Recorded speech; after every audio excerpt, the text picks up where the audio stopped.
Hello everyone, today I'll be showing you how you can access Zoomer Chimp's factory test mode.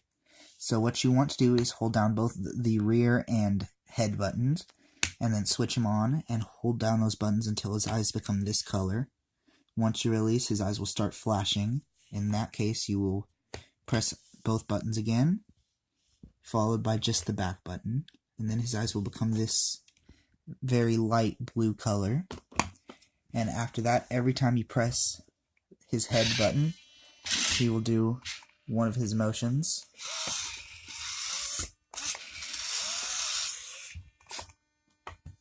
And right there, he's opening his mouth and closing it.